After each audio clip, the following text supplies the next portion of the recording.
Mbahaye ikaze kandi ndabashimira cyane kubera kudukurikirana kenshi ku munsi. Nukuri ndabibashimira kandi binezeza umutima wanje. Mukomeze mukore subscribe, mukomeze muntere inkunga mbashe kuzamuka kuri channel yanjye. Ndabashimiye rero mwe mukurikiye The Topic, mbonereho no kubakomeza. Niba uri mu bihe bitakoroheye, niba uri mu bihe bikomeye, niba ubabaye, uri mu gahinda, uri mu gihe gikomereye umutima wawe kukinyuramo, ndagira ngo mukomeze mubwire nti Imana iri kumwe nawe. Imana ntago yaguteza ikibazo hatari igisubizo, kandi Imana ntiyaguha ikintu udashoboye kujera. Ntago ishobora gukora iryo kosa. Rimwe mu makosa idashobora gukora ni ukuguhereza ikigeragezo udashobora kubasha cyangwa umutima wawe utabasha kwakira. Ntago ishobora kubikora. Gusa nanone hari impamvu birimo kubaho, kandi iyo mpamvu Imana irayizi. Ndagira ngo ukomeze nkubwire ngo nta gihoraho, nta gahora gahanze. Uyu munsi wababaye ariko ejo ukazishima kurushaho. Reka nkomeze mvuga gutyo. Kandi ikintu cyose kiba kiri mu mugambi w'Imana. Imana niba yarapanze ko ugomba kubabaranya mukazishima, wowe ntacu uri cyo kugira ngo bihindure habe na gatoya. Aragasitore nshaka kubabwira mbere yuko dukomeza kuri topic ye nateguye turi buganireho. Benshi banza munayizi. Umwami yari afite umugaragu we, umugaragu agahora amubwira ati Imana, ibintu byose Imana ikora ntago ihubuka, kandi byose bikora ni byiza, ni kubw'ineza yayo, ntago igikora ikintu kibi. Umunsi umwe rero bajya guhiga mu ishyamba. Umwami agira ibyago, akaboko kamwe kano kamwe kavaho. Arangije bagera umugaragu aramubwira ati byose ni kubw'ibyiza, nta kintu kibi Imana yagukorera. Umwami ararakara, gute Imana yaba inkunda igatuma ncika nibagiwe akano, igatuma ncika akano kwanjye? Nta rukundo yaba imfitiye. Ubwo ntago rwaba ari urukundo. Ararakara n'umujinya mwinshi, aravuga ati bamufunga uwo mugaragu. Baramufunga, ariko nanone bamufunga agenda avuga ko ibintu byose bibaho kubw'ibyiza, nanjye nawe kubafunzwe ari kubw'ibyiza.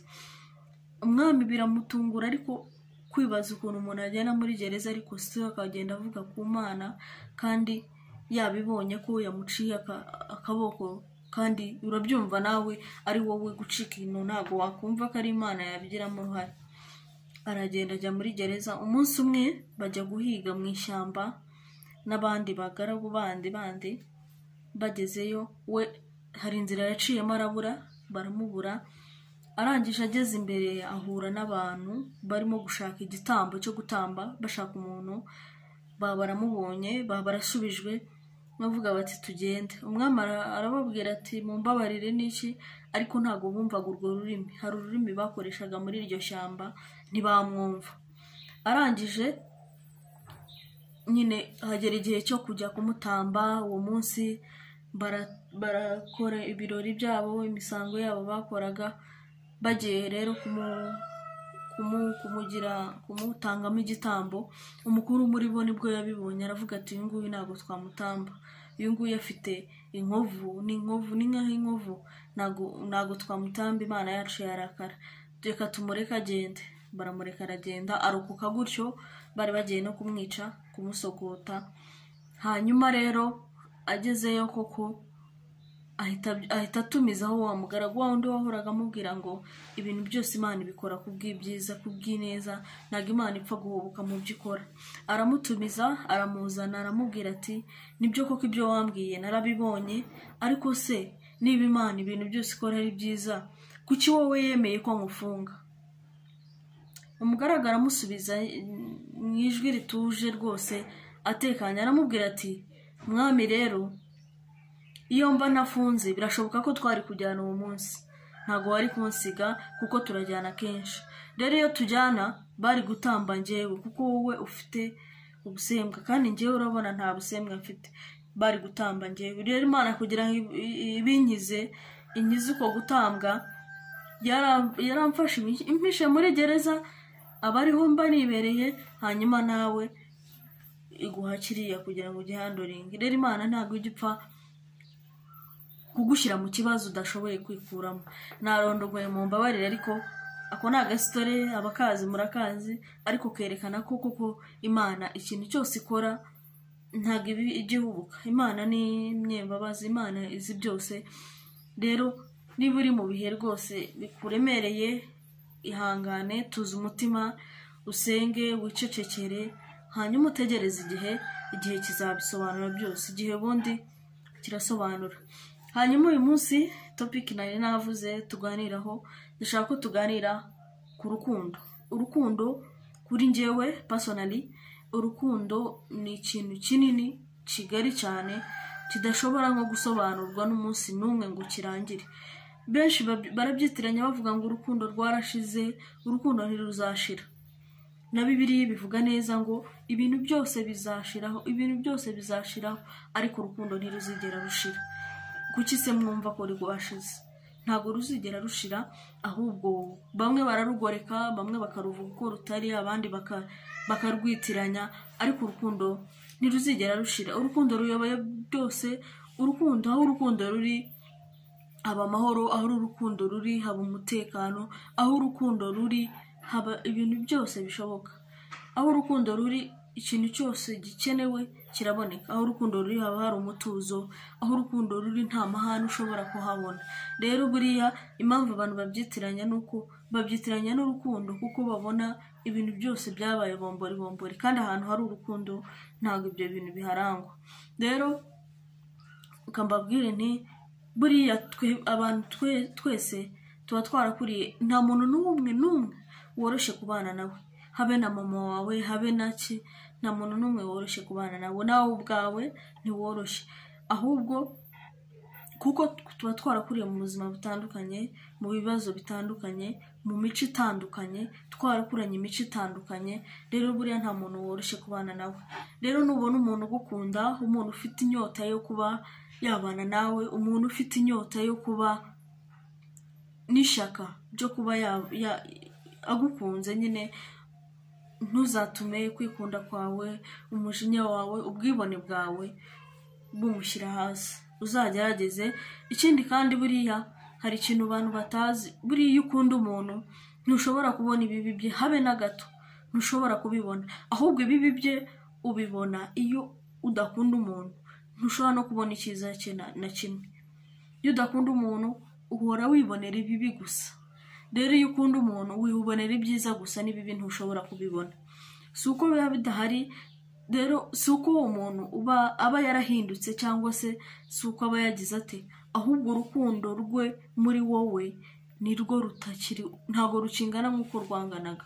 Rero niba ushaka kurambana n'umuntu, niba ushaka kugumana n'umuntu, gerageza ntuzite ku bibi bye, ahubwo wowe wite ku byiza akora. Ite ku byiza akora, ibibi bye ntukabitindeho, kuko ntabwo ari marayika. Wishaka ubutungane muri uwo muntu, ahubwo shaka ibyiza muri uwo muntu. Tugerageze kubaka umubano uramba, ndetse na sosiyete nziza iri mu rukundo. Nk'uko urukundo rutazashira, n'ubundi ntabwo ruzashira. Urukundo rurababarira. Urukundo, umuntu ashobora gukora ikintu gikomeye, ariko wowe ukumva ni ikintu cyoroshye kubera urukundo. Urukundo rero, nk'abantu bajya bavuga ngo nta rukundo ngira, ngo ibiki, abo bantu baba birengagije. Hari ibyo baba barimo kwirengagiza muri bo, ariko ntibabihindura. Buriya umuntu utagira urukundo, buriya ababana n'ubumuga. Babyita kubana n'ubumuga.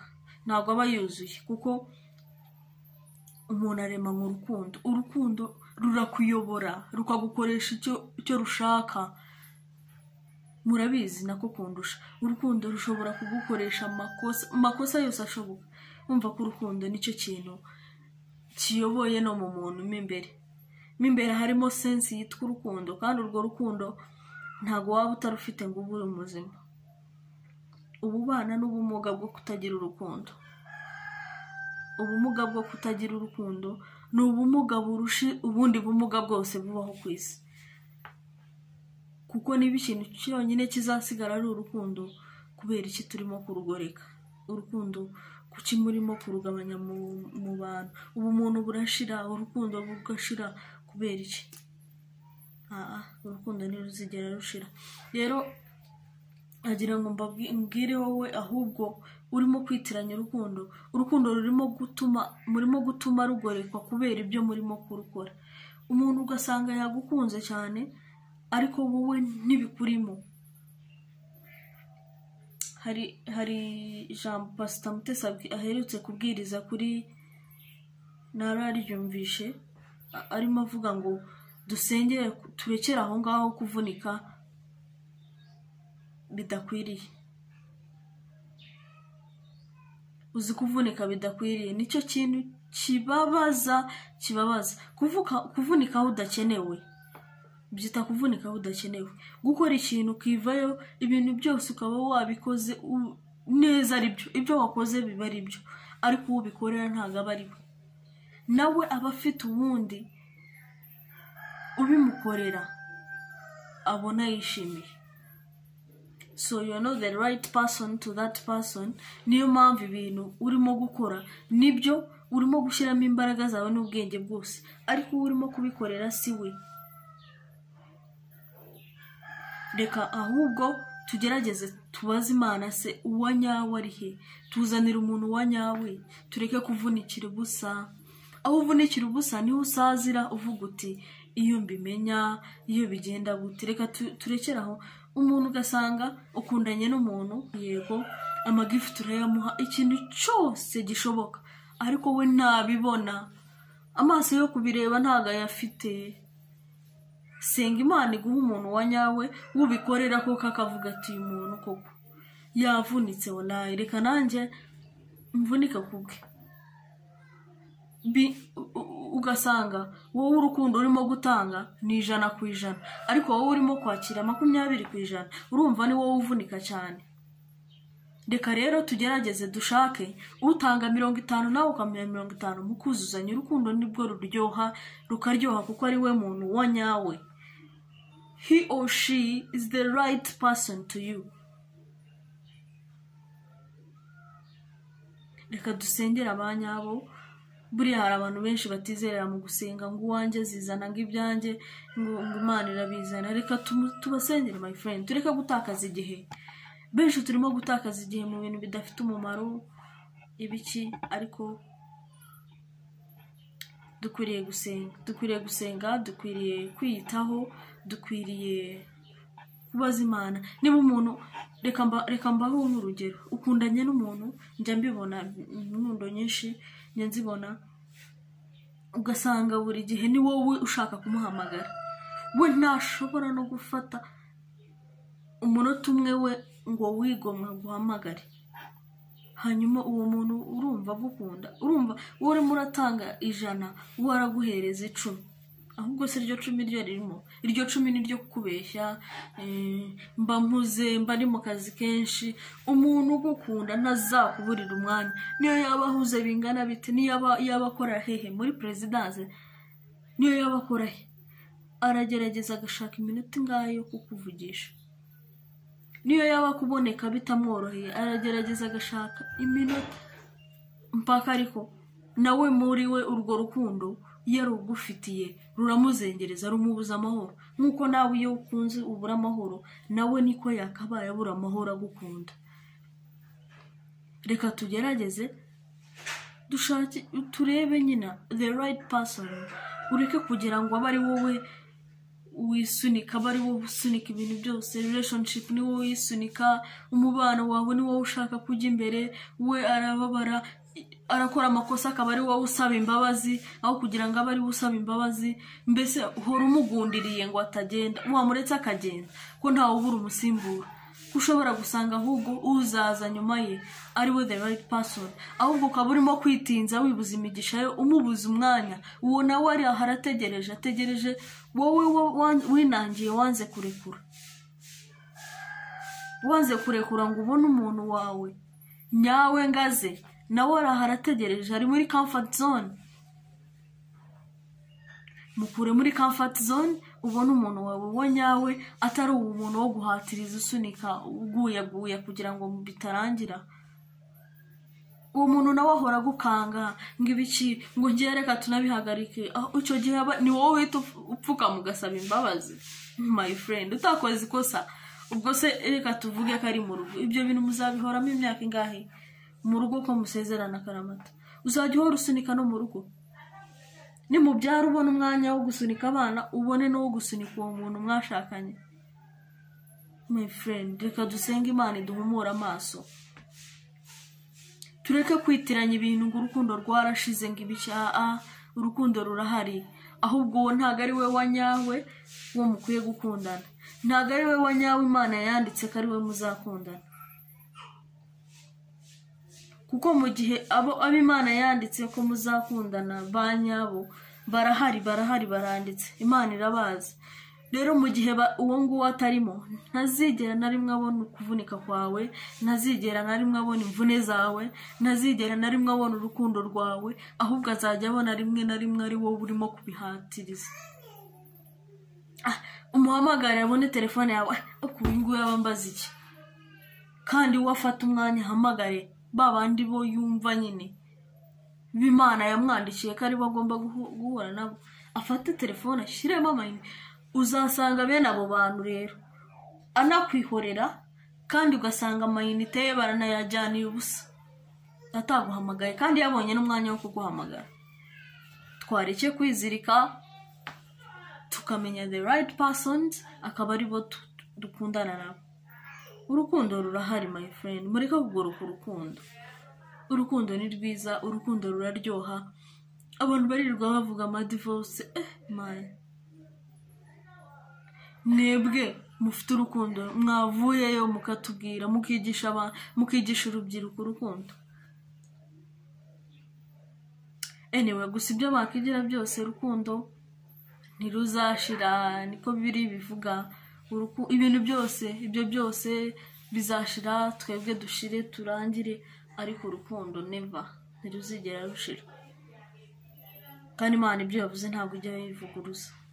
Rurahari urukundo, ahubwo turarugoreka, tuvuga uko rutari, turarwica, turukorera ibintu bibi, twaruhinduye izina, twarwambitse ikinyoma. Anyway, by'urukundo ngira ngo murabyumvishe, izo zari opinion zanjye nkanjye ku giti cyanjye personally, ariko tugerageze Imana yanjye, nkunda urukundo, tugerageze tureke kurugoreka. So ndabashimiye ko mukomeza kunkurikira, kubana nanjye mu bihe bitandukanye, mukomeza mubane nanjye, nzagerageza kubagezaho ibintu byinshi byiza kandi ku gihe, uko Imana izajya ikomeza ibimfashamo. Namwe kandi ni mu ntiza amaboko, bizagenda neza pe, bizagenda neza, muzagenda mubona byinshi.